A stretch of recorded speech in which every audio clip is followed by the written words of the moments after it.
नमस्कार दोस्तों, आज की इस वीडियो में हम करने वाले हैं प्रश्नावली 11.4 कक्षा 8वीं का। ठीक है प्यारे बच्चों, तो इसमें जो आपका टॉपिक रहेगा वो है आपका कि घन, घनाभ और बेलन का आयतन। ये आपका इस एक्सरसाइज में ये आपका टॉपिक है। ठीक है ना। तो आयतन क्या है होता है, इसे समझना बहुत ज़रूरी है प्यारे बच्चों। तो आयतन की परिभाषा बनती है कि एक त्रिविमीय वस्तु द्वारा घिरी हुई जगह उसका आयतन कहलाती है। अर्थात आपको इसमें समझने के लिए एक थोड़ा सा मैं आपको बताता हूँ। जैसे कि देखो, घन, घनाभ और बेलन, इसमें अपना पढ़ना है आपको आयतन। कौन सा टॉपिक है आपका? आयतन। घन, घनाभ और बेलन का आयतन इसमें आपका टॉपिक है। अब देखो, आयतन किसे कहते हैं? किसी भी त्रिविमीय आकृति द्वारा घिरी गई जगह को अपन आयतन कहते हैं। जैसे कि किसी भी वस्तु का हवा में आयतन, हवा में भार, किसी भी वस्तु का हवा में भार उसका आयतन कहलाता है। जैसे कि एक टंकी है पानी की, उस पानी की टंकी में अपन पानी को डालेंगे तो जितनी जगह वो पानी घेरेगा वो पानी, वो उसका क्या कहलाता है? आयतन कहलाता है। उसे क्या बोलते हैं अपन? आयतन कहते हैं। ठीक है प्यारे बच्चों, आप समझ गए होंगे आयतन किसे कहते हैं। देखो, परिभाषा क्या बनती है कि एक त्रिविमीय वस्तु, एक त्रिविमीय वस्तु द्वारा घिरी हुई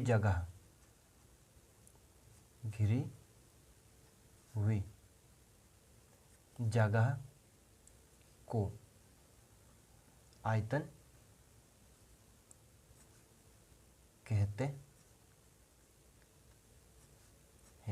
ठीक है। अब यहाँ पे 3 टॉपिक है इसमें आपके, सिर्फ घन, घनाभ और बेलन का आयतन। ध्यान से समझना। देखो, जिसकी सभी फलक बराबर हो, 6 फलक होती है घन में, उसे अपन क्या कहते हैं? घन कहते हैं। ये आपकी घन की आकृति हो गई। ये क्या होती है? घन। ये कौन सी आकृति है? आपका घन है ना। इसमें आपकी लंबाई, चौड़ाई और ऊंचाई सभी क्या होती है? समान होती है। सभी की 6 फलक होती है, 6 की 6 फलक क्या रहती है? आपकी समान रहती है। तो घन का आयतन का सूत्र बनता है भुजा की घात 3। क्या होता है घन का आयतन का सूत्र? भुजा की घात 3 या फिर a की घात 3। घनाभ होता है जिसमें लंबाई, चौड़ाई और ऊंचाई तीनों होती है। जैसे आपने देखा होगा ईंट, जब मकान बनाते हो उसमें ईंट लगती है तो उसे क्या बोलते हैं? घनाभ। वो किसके आकार की होती है? घनाभ के आकार की होती है, और ये इसके घनाभ की आकृति होती है। इसमें होती है आपकी लंबाई, जिसे बोलते हैं एल, होती है चौड़ाई, जिसे बोलते हैं बी, और एक होती है ऊंचाई, जिसे बोलते हैं एच। शॉर्ट में क्या लिखते हैं? एच। तो घनाभ का आयतन क्या बनता है आपका? घनाभ का आयतन का फॉर्मूला बनता है लंबाई चौड़ाई इंटू ऊंचाई। लंबाई गुणित चौड़ाई गुणित ऊंचाई, ये होता है घनाभ का आयतन। उसके बाद आयतन के फॉर्मूले इस एक्सरसाइज में यूज होंगे, और आपने 11.3 में पृष्ठीय क्षेत्रफल के फॉर्मूले और पृष्ठीय क्षेत्रफल क्या होता है और कुल पृष्ठीय क्षेत्रफल क्या होता है वो आप समझ चुके हैं ना। यहाँ देख लेंगे अपन। देखो, बेलन, ये आपका बेलन, ये होती है बेलन की ऊंचाई, जिसे एच सब लिखते हैं अपन। क्या लिखते हैं? एच, है ना। और ये होता है बेलन की त्रिज्या, जिसे क्या दर्शाते हैं? जिसे आर से क्या दर्शाते हैं? आर। यदि बेलन की त्रिज्या आर, बेलन की त्रिज्या आर तथा ऊंचाई एच, ऊंचाई एच है, तब बेलन के आयतन का फॉर्मूला बनता है बेलन का आयतन बराबर है पाई आर स्क्वायर एच। क्या होता है? पाई आर स्क्वायर एच। आर है आपकी त्रिज्या और एच है ऊंचाई, है ना। अब ध्यान से समझने की जरूरत है यहाँ पे। देखो, एक टॉपिक जो आपका इसमें मोस्ट इंपोर्टेंटली रहता है कि जैसे कि आपका हमेशा याद रखना, आयतन, आयतन में मात्रक की घात आती है 3। जैसे कि आपका क्या है? मीटर है तो मीटर की घात क्या रहेगी? 3। सेंटीमीटर है तो सेंटीमीटर की घात क्या रहेगी? 3। या फिर इसे क्या लिखते हैं? घन मीटर, और इसे क्या लिखते हैं? घन सेंटीमीटर, है ना। दो सेंटीमीटर या घन सेंटीमीटर। अब यहाँ पे एक और टॉपिक है जो आपको समझने की ज़रूरत है। यदि आपका घन सेंटीमीटर या घन मीटर में दे रखा है आयतन, तो उसे लीटर में कैसे कन्वर्ट किया जाता है। देखो 1 मीटर क्यूब बराबर कितना होता है, 1000 लीटर। कितना, 1 मीटर क्यूब। अगर आपका आयतन मीटर क्यूब में आया है तो उसमें 1000 का गुणा कर देंगे तो क्या जाएगा, लीटर में कन्वर्ट हो जाएगा। लीटर में कन्वर्ट करने के लिए यदि आपका सेंटीमीटर में दे रखा है 1 सेंटीमीटर क्यूब बराबर, देखो 1/1000 लीटर। कितना आएगा, 1/1000 लीटर। यदि 1 सेंटीमीटर में है तो 1000 का भाग दिया जाएगा लीटर में बदलने के लिए। समझ गए, मीटर है तो 1000 का गुणा होगा और सेंटीमीटर है तो 1000 का भाग होगा। ठीक है, अब बढ़ते हैं अपन एक्सरसाइज की तरफ। प्रश्न क्रमांक पहला है 11.4 का। देखो इसमें समझ लीजिए किताब में कोई ज़्यादा कठिन नहीं है। 11.4 जैसे कि आपका ये जो चैप्टर है यहाँ पे आपका बेसिक है, ज़्यादा आपको इसमें लोड लेने की ज़रूरत नहीं है, बहुत ही आसान है। आपको 9th और 10th में पूरा टॉपिक समझ में जाएगा, अच्छे से पढ़ लेंगे, है ना। यहाँ पे आपको सिर्फ बेसिक समझना है, नॉर्मल ज़्यादा घबराने की जरूरत नहीं। देखो आपको एक बेलनाकार टैंक दिया हुआ है, ये आपका बेलनाकार टैंक है। निम्नलिखित में से किस स्थिति में आप इसका पृष्ठीय क्षेत्रफल ज्ञात करेंगे और किस स्थिति में आयतन ज्ञात करेंगे। मतलब यहाँ पे तुलना करना है कि आयतन क्या होता है और पृष्ठीय क्षेत्रफल क्या होता है। ठीक है, अब जैसे कि ये टैंक दे रखा है, अब इस टैंक में अगर अंदर अपन कुछ चीज़ डालेंगे, या तो अपन पानी डालेंगे, है ना, या फिर छोटे छोटे टैंकों को डालेंगे तो इसमें आयतन निकलता है। और यदि आप इस पे बाहर की तरफ पेंट करते हैं या फिर सीमेंट लगाते हैं तो उसमें क्या निकलता है, क्षेत्रफल निकलता है। ठीक है, किसी भी वस्तु में अंदर मतलब हवा में भार होता है, हवा में जब घेरी गई जगह होती है उसे अपन आयतन कहते हैं। तो अंदर डाली गई वस्तु का अगर पूछा है तो आयतन निकलता है, और बाहर पेंट करते हैं तो वो पृष्ठीय क्षेत्रफल। दो, यह ज्ञात करने के लिए कि इसमें कितना पानी रखा जा सकता है तो क्या निकलेगा, आयतन। नॉर्मल सी बात है। इसका प्लास्टर, अब प्लास्टर है तो बाहर की ओर होगा, अंदर तो कोई जाना नहीं है प्लास्टर, है ना। बाहर बाहर की ओर प्लास्टर करेंगे तो क्या निकलेगा, पृष्ठीय क्षेत्रफल। क्या निकलेगा इसका, पृष्ठीय क्षेत्रफल। उसके बाद है कि इसमें भरे पानी से भरे जाने वाले छोटे टैंकों की संख्या। अब इसमें अंदर जाएंगे छोटे टैंक, तो अंदर जाएंगे तो क्या निकलेगा, आयतन निकलेगा। क्या निकलेंगे, आयतन। तो ये आपका क्वेश्चन नंबर फर्स्ट कंप्लीट हो चुका है। बस क्या करना है, अंदर अगर कोई बात जो अपन ने स्टार्टिंग में पढ़ा, परिभाषा पढ़ी आयतन की, वो क्या बोल रहा है आपका कि त्रिविमीय वस्तु द्वारा, कौन सी वस्तु द्वारा, एक त्रिविमीय वस्तु द्वारा घेरी गई जगह को आयतन कहते हैं। ठीक है ना, मतलब अंदर कोई पानी डाल रहे हैं या फिर कुछ वस्तु को डाल रहे हैं तो वहाँ आयतन निकलता है। और अगर बाहर की ओर कोई पेंट कर रहे हैं या फिर प्लास्टिक लगा रहे हैं अपन तो, या फिर कोई कपड़ा लगा रहे हैं तो वहाँ पे क्या, पृष्ठीय क्षेत्रफल निकलता है। अब बढ़ते हैं अपन क्वेश्चन नंबर सेकंड की तरफ। प्रश्न क्रमांक 2 है आपका प्यारे बच्चों कि बेलन ए का व्यास 7 सेंटीमीटर और ऊंचाई 14 सेंटीमीटर है।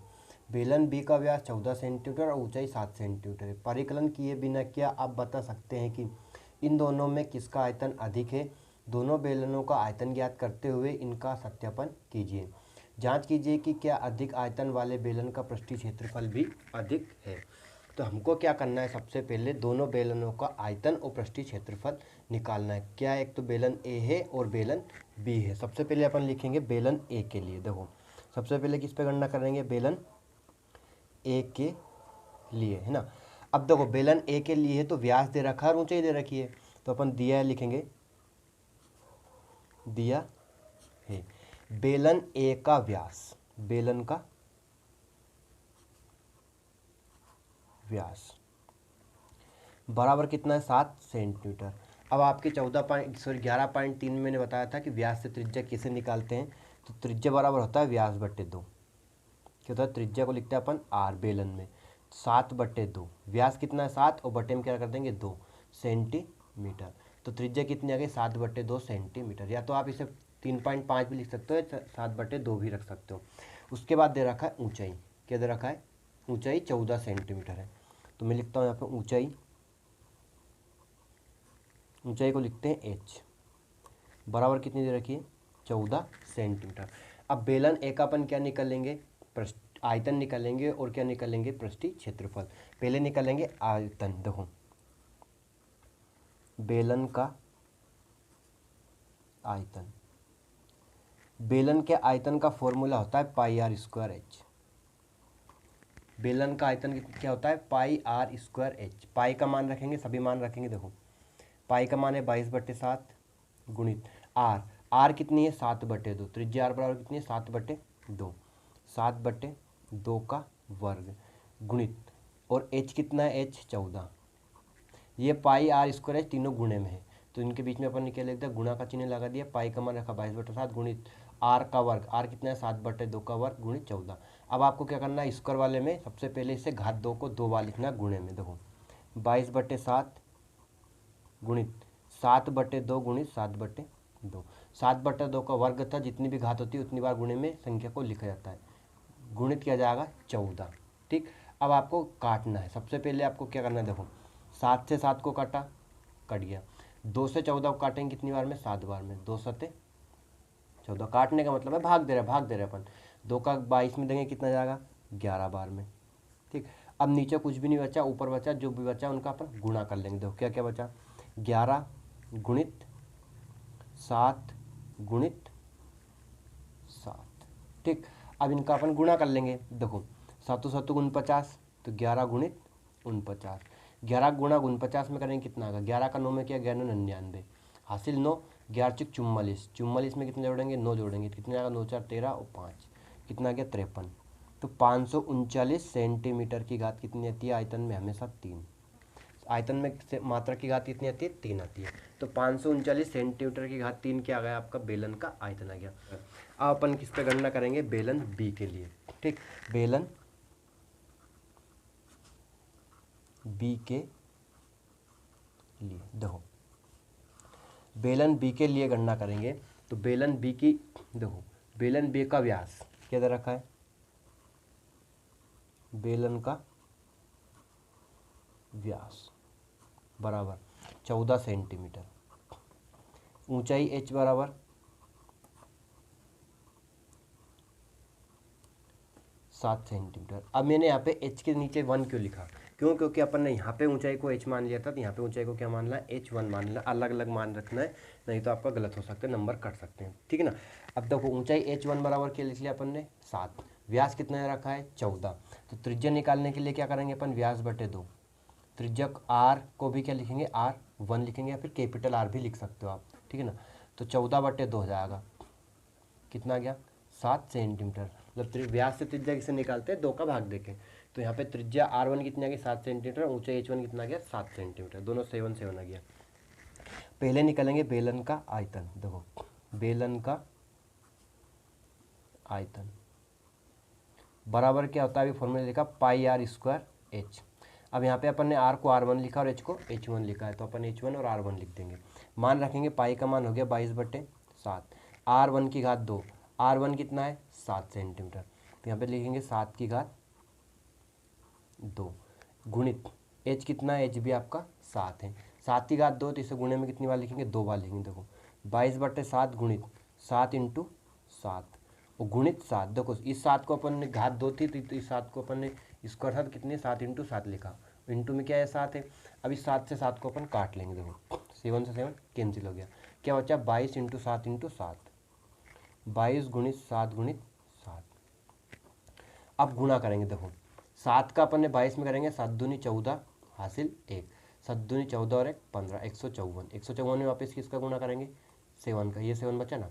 देखो 7 का 4 में हुआ, 7 चौक 28 का 8 हासिल 2, 7 5 35 और 2 37 का 7 हासिल 3, 7 और 3 10, 1078 सेंटीमीटर की घात 3। ये क्या आ गया आपका आयतन, बेलन बी का आयतन। बेलन बी का आयतन कितना है, 1078 सेंटीमीटर क्यूब। अब निकालेंगे प्यारे बच्चों बेलन ए का पृष्ठीय क्षेत्रफल। दोनों का अपन ने आयतन निकाल लिया, अब पृष्ठीय क्षेत्रफल पे गणना करेंगे। देखो बेलन ए का पृष्ठीय क्षेत्रफल, बेलन के पृष्ठीय क्षेत्रफल का फॉर्मूला होता है 2πr कोष्टक में r + h। ठीक है ना। अब देखो मान रखेंगे अपन यहाँ पे, तो मैं मान बता देता हूँ। अभी अपन ने बेलन ए का लिखा, बेलन ए का त्रिज्या कितनी है, r 7/2। देखो 2 गुणित पाई का मान रखा अपन ने 22/7 गुणित r बराबर कितना रखना है, 7/2। वापिस कोष्टक लगाएंगे, r बराबर कितना रखना है, 7/2 प्लस h कितना है, देखो बेलन ए की ऊंचाई कितनी है 14 सेंटीमीटर, तो यहाँ पे क्या लिख देंगे अपन 14 लिख देंगे, ठीक है ना। अब देखो इसे अपन सोल्व कर लेंगे, ध्यान समझना बहुत ही ईजी है। 7 से 7 आपका कट गया, 2 से 2 भी कैंसिल हो गया, है ना। क्या बचा यहाँ पे 22, 22 बचा, है ना। क्या लिखेंगे आप 7/2, इस 2 के 14 के बटे में कुछ नहीं है तो 1 लिखेंगे, प्लस है तो कैसे हल करेंगे, हर का हर में गुणा, 2 का 1 में हुआ तो 2 एकम 2, क्रॉस गुणा करेंगे 7 का 1 में होगा 7 प्लस 14 का 2 में हुआ 14 दूने 28। हर का देखो परिमेय संख्याओं के योग के नियम से अपन इसे सोल्व करेंगे, हर कार में गुणों के 2 एकम 2, क्रॉस गुणा करेंगे 7 का 1 में हो 7 प्लस 2 का 14 में 14 दून 28। अब 2 से 22 को काटेंगे, कितने बार में कट गया आपका 11 बार में, ठीक है ना। अब दो क्या आ गया 11 इंटू 28 और 7 को जोड़ेंगे कितना गया 35, है ना। अब 35 का अपन किस में गुणा करेंगे 11 में गुणा कर लेंगे, देखो 11 5 55 के 5 हासिल 5, 11 33, 33 और 5 कितना हो गया 38। तो बेलन ए का पृष्ठीय क्षेत्रफल कितना आ गया 385 सेंटीमीटर की घात 2, हमेशा मात्रक में की घात कितनी आती है 2 आती है, ठीक है ना, से क्षेत्रफल में। अब ऐसे ही अपन किसका निकाल लेंगे बेलन बी का पृष्ठीय क्षेत्रफल निकालेंगे, ध्यान समझना बहुत ही ईजी है। देखो ऐसे ही का ऐसा ही रहेगा आपका बेलन बी का पृष्ठीय क्षेत्रफल बराबर फॉर्मूला ये रहेगा 2 पाई आर कोष्टक में आर प्लस एच। अब बेलन बी देखो यहाँ पे लिखा था अपन ने बेलन बी के त्रिज्या की व्यास कितना है 14, तो त्रिज्या कितनी थी 7 और ऊंचाई भी कितनी है 7, दोनों का मान 7 है। तो अपन यहाँ पे वैल्यू रखेंगे, देखो 2 गुणित पाई का मान रखा 22/7 गुणित आर का मान है 7 और 7 प्लस 7, आर और एच दोनों के मान कितने यहाँ पे 7 है। 7 से 7 अपन ने काट दिया, अब जो बचा उनका गुणा कर लेंगे, 22 का 2 में हुआ तो 44 गुणित 7 में 7 जोड़ा कितना आ गया 7 दूने 14। अब इन दोनों का गुणा कर लेंगे, देखो 14 चुक कितना होता है 56 का 6 हासिल कितना गया 5, वापिस 14 चुक 56 और 5 कितना होता है प्यारे बच्चों 61, तो कितना आ गया 616 सेंटीमीटर की घात 2, है ना। तो इसका बेलन ए का पृष्ठीय क्षेत्रफल कितना है 385, बेलन बी का पृष्ठीय क्षेत्रफल कितना है 616। अब इसके बाद देखना यहाँ पे बेलन ए का देखो बेलन ए का आयतन कितना है 539 सेंटीमीटर की घात 3 और बेलन बी का आयतन कितना है 1078 सेंटीमीटर की घात 3, मतलब बेलन बी का पृष्ठीय क्षेत्रफल और बेलन बी का आयतन अधिक है, ठीक है ना, बेलन ए से। तो मैं यहाँ पे लिखता हूँ अतः बेलन बी का आयतन अधिक है, इसलिए बेलन बी का पृष्ठीय क्षेत्रफल भी अधिक है। समझ गए, कोई प्रॉब्लम नहीं है आपको। क्वेश्चन नंबर 2 में पूरा समझ में आ गया होगा। बेलन ए का अपन ने आयतन निकाल लिया, बेलन बी का आयतन निकाल लिया, बेलन ए का पृष्ठीय क्षेत्रफल निकाल लिया और बेलन बी का पृष्ठीय क्षेत्रफल निकाल लिया। तो ये आपका क्वेश्चन नंबर 2 भी कंप्लीट हो चुका है। उम्मीद है आपको पूरा समझ में आ गया होगा। अब बढ़ते हैं अपन क्वेश्चन नंबर 3 की तरफ। ये रहा आपका प्रश्न क्रमांक 3 कि एक ऐसे घनाभ की ऊंचाई ज्ञात करना है जिसके आधार का क्षेत्रफल 180 सेंटीमीटर स्क्वायर और जिसका आयतन 900 सेंटीमीटर की घात 3 है। देखो यहाँ पे लिखता हूँ मैं, दिया है, देखो क्या है घनाभ के आधार का क्षेत्रफल, देखो घनाभ के आधार का क्षेत्रफल बराबर कितना दे रखा 180 सेंटीमीटर स्क्वायर, उसका और आयतन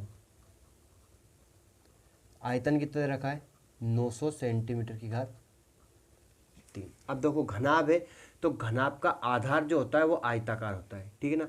तो आधार का क्षेत्रफल मतलब आयत का क्षेत्रफल कितना दे रखा है 100 सेंटीमीटर स्क्वायर और आयतन कितना दे रखा है 900 सेंटीमीटर क्यूब, मतलब आयतन होता है लंबाई इंटू चौड़ाई इंटू ऊंचाई घनाभ में, है ना। तो आपको क्या दिखाना है इसमें कि ऊंचाई ज्ञात करना है। देखो देखना ध्यान समझना, सबसे पहले लिखेंगे अपन घनाभ के आयतन का फॉर्मूला, घनाभ का आयतन बराबर क्या होता है लंबाई गुणित चौड़ाई गुणित ऊंचाई LBH, है ना। अब देखो यहाँ पे आपके सिर्फ आयतन का मान दे रखा है, आयतन का मान कितना है 900 सेंटीमीटर क्यूब, तो आयतन के स्थान पे अपन क्या लिख देंगे 900। अब ध्यान से समझना, यहाँ पे घनाभ के आधार का क्षेत्रफल दे रखा है 180 सेंटीमीटर स्क्वायर, मतलब घनाभ का जो आधार होता है वो आयताकार होता है, और आयत के क्षेत्रफल का फॉर्मूला क्या होता है लंबाई इंटू चौड़ाई।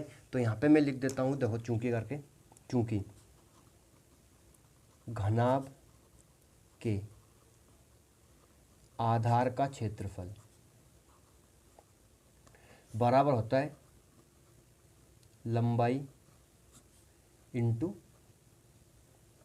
चौड़ाई, है ना। अब देखो लंबाई गुणित चौड़ाई है, तो लंबाई इंटू चौड़ाई, इसके स्थान पे कितना दे रखा है 180 सेंटीमीटर, तो यहाँ पे क्या लिख देंगे अपन 180 गुणित क्या लिख दिया अपन ने ऊंचाई लिख दिया। समझ गए ना क्या क्या अपन ने, देखो घनाभ का आयतन 900 सेंटीमीटर, लंबाई इंटू चौड़ाई मतलब घनाभ के आधार का क्षेत्रफल होता है लंबाई इंटू चौड़ाई, लंबाई इंटू चौड़ाई के स्थान में ये लेते हैं 180, इंटू में क्या है ऊंचाई, 180 का अपन बटे में पहुंचा देंगे 900 के। देखो 900 गुणे की संख्या हमेशा बटे में जाती है, तो यहाँ पे 180 का चला जाएगा 900 के बटे में, बराबर क्या गया ऊंचाई, है ना। 0 से 0 कट गई, 18 को अपन 90 में भाग देंगे, 18 का 90 में भाग देंगे, 18 दून 36, 18 54, 18 चौक 72, 18 पंजे 90, तो ये कितनी बार में कट गया 5 बार में कट गया, तो कितना आ गया 5 सेंटीमीटर बराबर ऊंचाई। तो ऊंचाई कितनी आ गई 5 सेंटीमीटर। बस इतना ही सवाल है, ये आपको बहुत ही इजी सवाल है, पूरा समझ में आ गया होगा।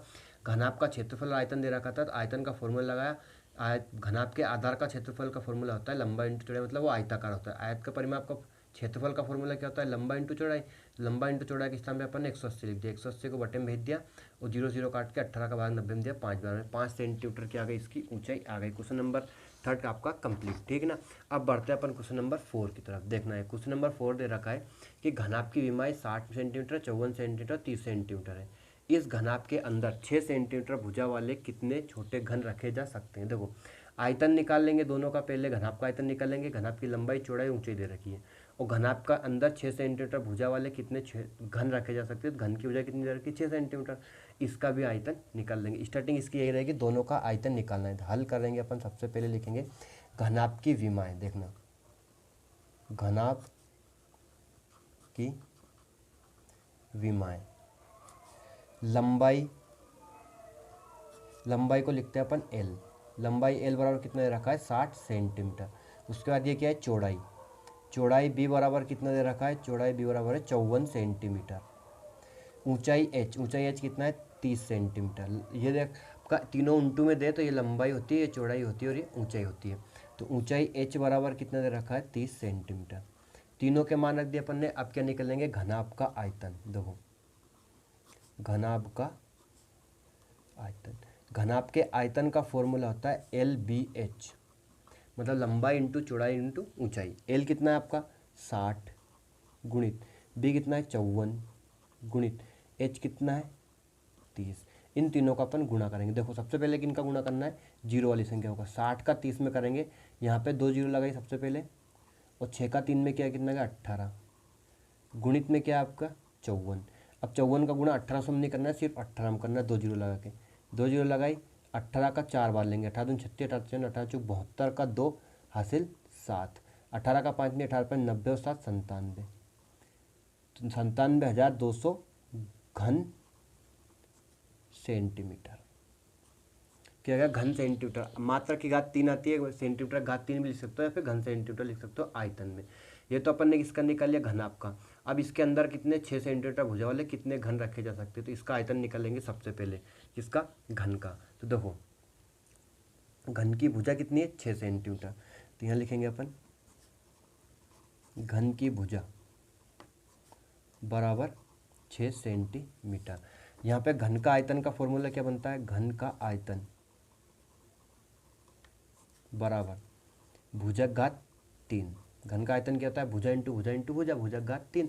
अब देखो भुजा कितनी है 6, 6 की घात क्या लिखेंगे 3, 6 की घात 3 है, 6 का कितनी बार गुणा होगा 3 बार, जितनी भी घात होती है उतनी बार गुणा करते हैं। 6 का 3 बार गुणा करेंगे, 6 चंग 36, 36 का वापस 6 में करेंगे। देखो 6 चंग 36 हासिल 3, 6 ते 18 और 3 21, 216 16 घन सेंटीमीटर, घन सेंटीमीटर। तो ये क्या आ गया आपका घन का आयतन। घनाभ का आयतन निकाल लिया और घन का आयतन निकाल लिया, दोनों का अपन ने आयतन निकाल लिया। अब देखो कितने छोटे घनों की संख्या, अब क्या निकालना है, घन की संख्या। अब दोनों का भाग दे देंगे, क्या घनाभ का आयतन और घन का आयतन में भाग दे लेंगे तो आपके घन की संख्या आ जाएगी, ठीक है ना। तो अब देखो ध्यान से समझना यहाँ पे कि घनाभ का आयतन बटे घन का आयतन बराबर, घनाभ का आयतन कितना है 97,200 बटा घन का आयतन कितना है 216। अब इन दोनों का अपन भाग देना है, तो भाग देंगे। देखो 216 का आप डायरेक्ट इसमें भाग नहीं दे सकते, तो इसे काट लेंगे। काटेंगे, देखना कितने से काटना है, सबसे पहले 2 से काटेंगे। देखो 2 का भाग इसमें देंगे, 2 एकम 2, जीरो भागने जाए उसकी जीरो, 2 8 16, 2 का भाग 2 16 में दिया कितना गया 108।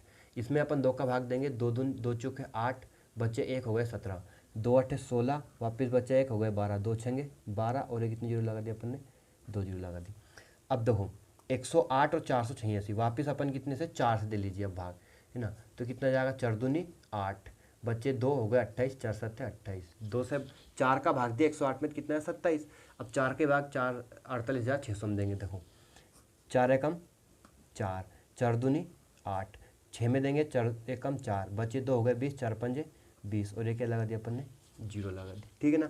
अब देखो किससे देना है आपको वापस, यहाँ पे इसमें 2 से भाग नहीं जाए क्योंकि ये कितना है विषम संख्या गई, तो यहाँ पे इनको जोड़ेंगे, 5 2 7 8 1 9 और 7 2 9, तो दोनों में 9 का 9 चल जा रहा है, 9 से भाग देंगे। देखो 9 का 27 में दिया 3 बार, 9 तिया 27, 9 का अपन 12,500 में देखेंगे। देखो 12,150 में कितने से भाग देना है, 9 से, तो कितना आएगा 9 एकम 9, कितने बचे 12 में से 9 गए तो 3, क्या होता रहा 1, 9 तिया 27, कितने बचे 4, उत्तरे 5 हो गए 45, 9 पंजे 45, 45 से 45 गया, क्या बचा जीरो, तो यहाँ पे लिख देंगे जीरो।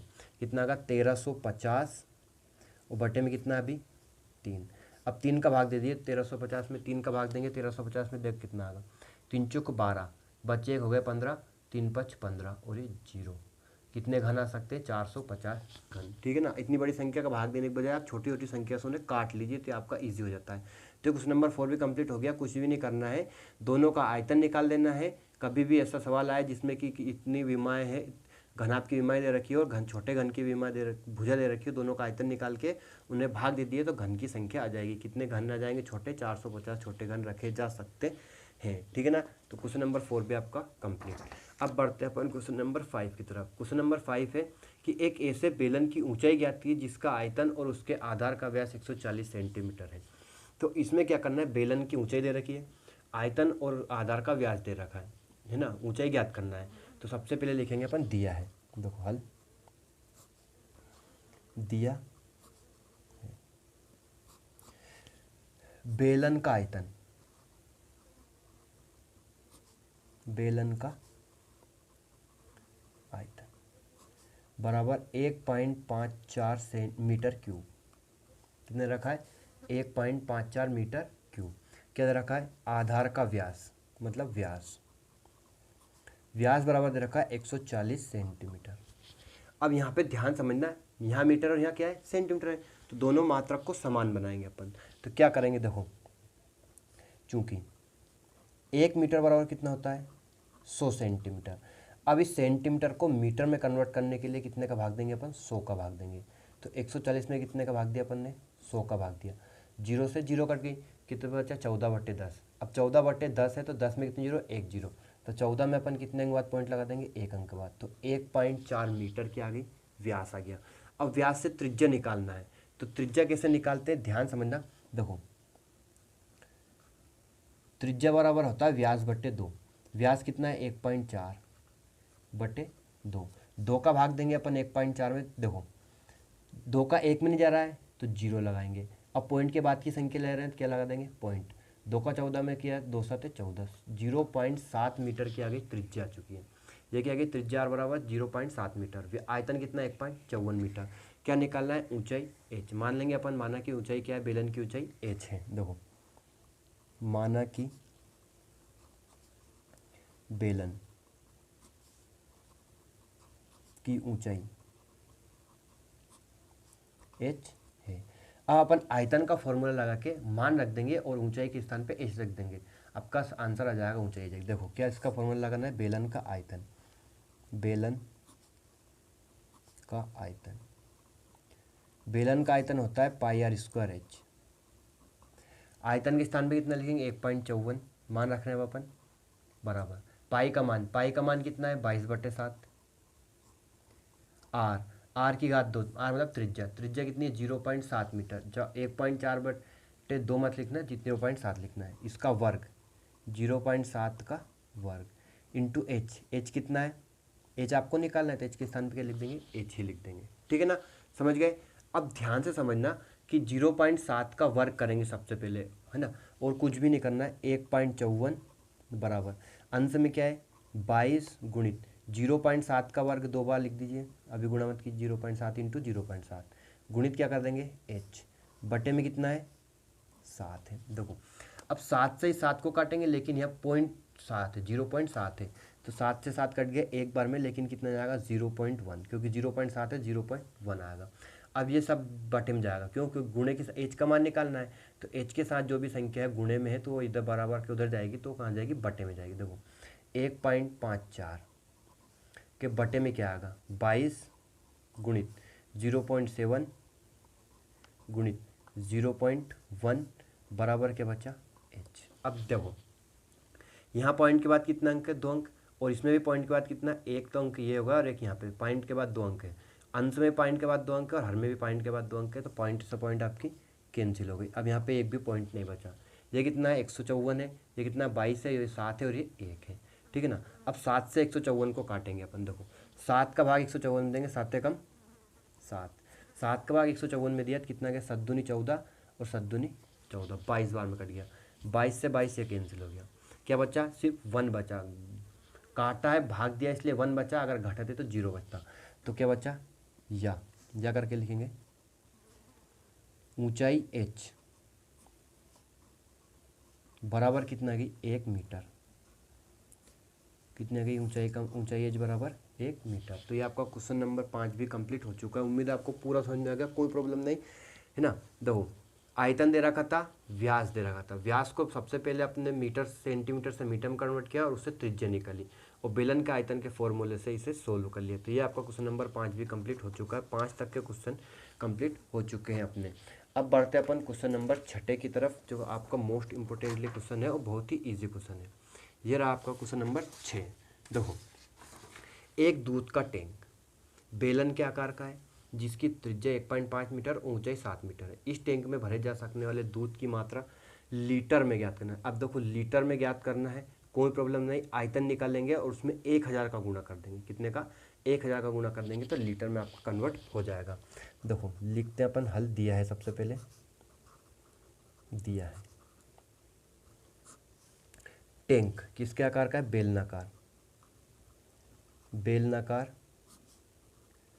टैंक की त्रिज्या, त्रिज्या को लिखते हैं आर, बराबर कितना है 1.5 मीटर। लंबाई ही ऊंचाई होती है बेलन में, लंबाई h बराबर 7 मीटर। क्या निकालेंगे, बेलनाकार टैंक का आयतन। देखो बेलनाकार टैंक का आयतन बराबर क्या होता है पाई आर स्क्वायर एच। बेलन का आयतन का फॉर्मूला क्या होता है पाई आर स्क्वायर एच। अब पाई का मान रखेंगे, पाई का मान होता है 22/7।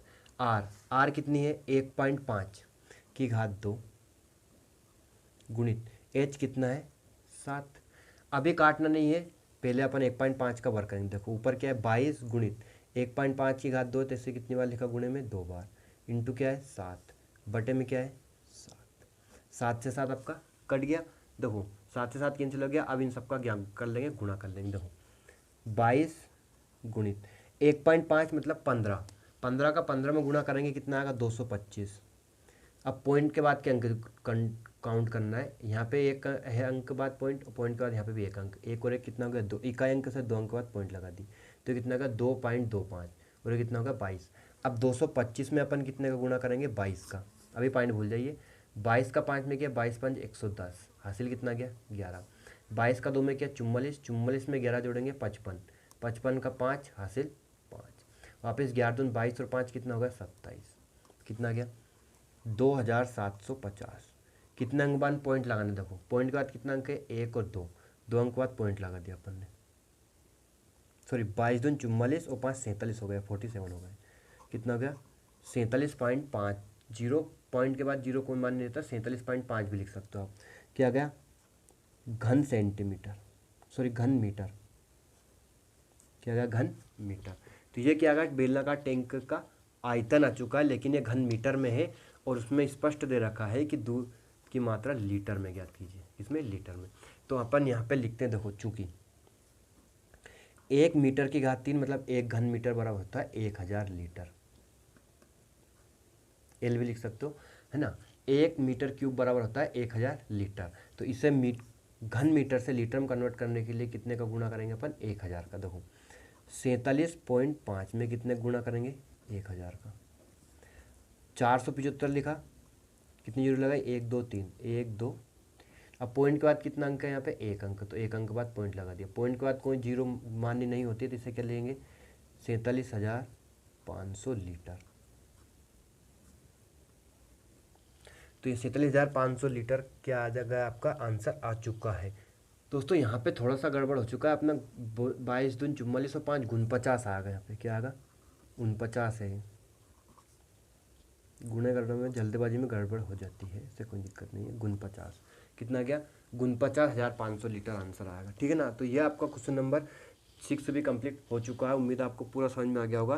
क्या करना है आपको, बेलन की त्रिज्या दे रखी है और लंबाई को ऊंचाई मान लीजिए, बेलन का आयतन निकाल लीजिए और वो आएगा सेंटीमीटर घन मीटर में, उसमें आपको 1000 का गुणा करना है, मतलब लीटर में कन्वर्ट करने के लिए यदि मीटर की घात 3 है तो 1000 का गुणा होगा और सेंटीमीटर की घात 3 है तो 1000 का भाग होता है ना। तो 49,500 लीटर इसकी मात्रा रहेगी। तो ये आपका क्वेश्चन नंबर 6 तक के कंप्लीट हो चुके हैं। अब बढ़ते हैं अपन क्वेश्चन नंबर 7 की तरफ। देखना क्वेश्चन नंबर 7, प्रश्न क्रमांक 7, यदि किसी घन के प्रत्येक किनारे को दुगना कर दिया जाए तो इसके पृष्ठीय क्षेत्रफल में कितना गुना वृद्धि होगी और इसके आयतन में कितना गुना वृद्धि होगी। क्या दे रखा है कि घन के किनारे को दुगना कर दिया जाए, तो देखो अपन मान लेंगे, माना कि घन की कोर क्या है a सेंटीमीटर है, क्या मान लिया घन की कोर a। अब इसे दुगना कर दिया जाए, कितना कर दिया जाए दुगना, तो नई घन की कोर कितना जाएगा 2a सेंटीमीटर होगा। क्या कर दिया अपन ने दुगना कर दिया। अब फर्स्ट क्वेश्चन सोल्व करते हैं, पृष्ठीय क्षेत्रफल क्या करना है, पृष्ठीय क्षेत्रफल। तो घन का पृष्ठीय क्षेत्रफल, घन का पृष्ठीय क्षेत्रफल बराबर क्या होता है 6a²। घन का पृष्ठीय क्षेत्रफल का फॉर्मूला कितना होता है 6a²। अब देखो 6a बराबर कितना है 2a है, क्योंकि दुगना कर दिया अपन ने, तो 2a की घात कितनी हो जाएगी 2 हो जाएगी। मान रख लिया अपन ने a की घात 2, तो a बराबर कितना रखा 2a, 2a की घात 2 कर दी। तब इस सबसे पहले इसका वर्क करेंगे, देखो 6, 2 का वर्क क्या होगा 4 और a की घात 2 करेंगे तो a की घात 2, कोष्टक की घात 2 है मतलब दोनों की घात 2 होगी, 2 की घात 2 कितना होगा 4 और a की घात 2। अब 6 का 4 में गुणा कर दिए 6 चुक 24a² है ना। अब देखो घन का पृष्ठीय क्षेत्रफल 24a² हो गया 6a² से, कितना 6a² से कितना होगा 24a², तो a² से a² कट गया, 6 का 24 में भाग दिया कितने में 4 बार में, तो कितना गुना हो गया घन का पृष्ठीय क्षेत्रफल 4 गुना। कितना गुना हो गया घन का पृष्ठीय क्षेत्रफल 4 गुना हो जाएगा। तो यहाँ पे लिख देंगे अतः घन की कोर को दुगना करने पर घन का पृष्ठीय क्षेत्रफल, घन का पृष्ठीय क्षेत्रफल 4 गुना हो जाएगा। कितने गुना हो जाएगा 4 गुना हो जाएगा। अब आयतन निकालेंगे, देखो नंबर 2 घन का आयतन, घन का आयतन का फॉर्मूला क्या होता है, ए की घात 3 भुजा की घात 3। अब ए बराबर कितना है, घन की भुजा को दुगना कर देते हैं 2a। 2a की घात कितनी करेंगे, 3 करेंगे, 2 की घात 3 करेंगे और ए की घात 3 करेंगे। देखो 2 की घात 3 मतलब 2 का गुणा कितनी बार हम करेंगे, 3 बार, 2 दूनी 4, 4 इंटू 2 कितना हुआ, 4 दूनी 8। अब बच्चे जल्दबाजी में क्या करते हैं, 2 दूनी 4 6, 6 लिख देते हैं, 6 नहीं आएगा 8 आएगा। गुणा करना है, जोड़ना ही है, जोड़ना नहीं है। 2 का 2 में गुणा किया 4, 4 का 2 में गुणा किया 8, कितना गया 8। और ए की घात 3 करेंगे तो अचर राशि की घात कितनी थी, घात 3, 8 ए की घात 3। अब ए की घात 3 से कितना हो गया, 8 ए की घात 3 हो गया, ए की घात 3 से ए की घात 3 कट गया, कितना गुना हो जाएगा, 8 गुना हो जाएगा। देखो अतः घन की कोर को दुगुना करने पर घन का आयतन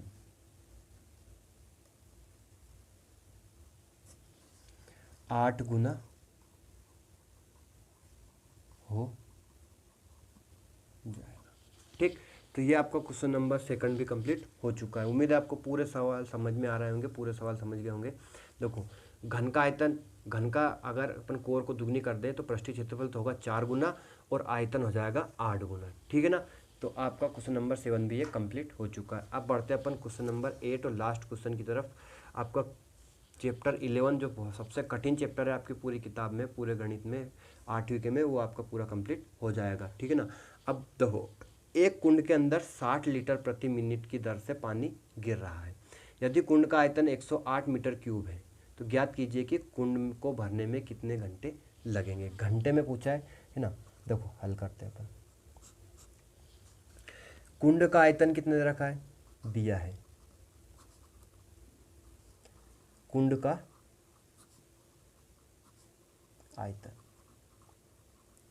बराबर 108 मीटर क्यूब और यहाँ पे कितने 60 लीटर प्रति मिनट। एक मिनट में कितना गिर रहा है, 60 लीटर पानी गिर रहा है। तो यहाँ लीटर में है तो इसे लीटर से अपन मीटर से लीटर में कन्वर्ट करने के लिए अभी बताया मैंने, पिछले सवाल में किया था, 1 मीटर क्यूब बराबर कितना होता है,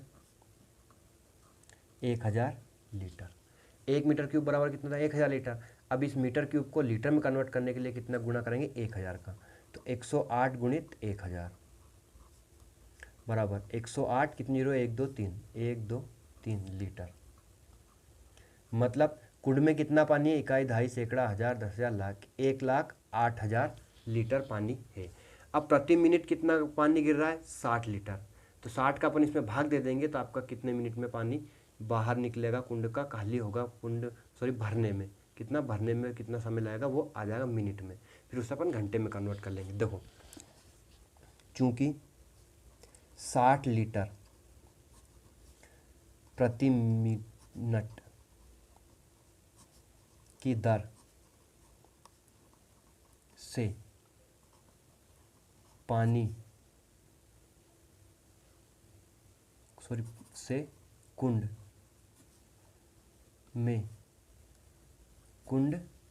को भरने में लगा समय बराबर क्या आएगा, 1,08,000 बटे 60। एक मिनट में कितना गिर रहा है, 60 लीटर पानी गिर रहा है। ठीक है ना। अब देखो इसमें अपन डिवाइड करेंगे, है ना। 0 से 0 गई, 6 का भाग देंगे। 6 का भाग कितने में देना है, 108, 2 जीरो में। देखो 6 कम 6, 10 में से 6 घात कितना बचा, 4, क्या होता रहा 8, 6 अटे 48, कि कट गया, कितनी जीरो बची, 2 जीरो। तो यहाँ पे क्या लिख देंगे, 2 जीरो। कितना गया, 1800 मिनट। कितना गया मिनट। लेकिन प्रश्न में पूछा है कितने घंटे लगेंगे, कुंड को भरने में कितने घंटे लगेंगे। तो अब यहाँ पे देखो चूंकि 1 घंटे में कितना मिनट होता है, 60 मिनट। कितना मिनट होता है, 1 घंटे में 60 मिनट होते हैं। ठीक है ना। अब देखो इससे मिनट को घंटे में बदलना है, मिनट को घंटे में बदलना है, कितने का भाग देंगे, 60 का भाग देंगे। तो 1800 में कितने का भाग दे दीजिए, 60 का। 0 से 0 गई, 6 का भाग देंगे 18 में, 6 तिया 18, ये 1 जीरो बच गई। तो कितने घंटे लगेंगे, 60 घंटे। 60 घंटे का वक्त लगेगा। कुछ भी नहीं करना है, बहुत ईजी सवाल है, सवाल को समझ लीजिए। देखो 60 लीटर प्रति मिनट की दर से पानी कुंड में पानी गिर रहा है। कुंड का आयतन है 108 मीटर क्यूब, तो आयतन को अपन ने मीटर क्यूब से लीटर में कन्वर्ट कर लिया, और जितना भी मिनट लग रहा है, मिनट में जितना लीटर पानी गिर रहा है उसका भाग दे दिया, ठीक है ना, और उसे मिनट से घंटे में कन्वर्ट कर लिया, आपका आंसर आ चुका है। तो क्वेश्चन नंबर 8 भी और ये प्रश्न वाली 11.4 आपकी कंप्लीट हो चुकी है। उम्मीद है आपको पूरे सवाल समझ में आ रहे होंगे। अब बढ़ते हैं, कल अगले वीडियो में करेंगे अपन कल की क्लास में चैप्टर 12 घातांक और घात, ठीक है ना। थैंक्स फॉर वॉचिंग, वीडियो को शेयर जरूर करें, धन्यवाद।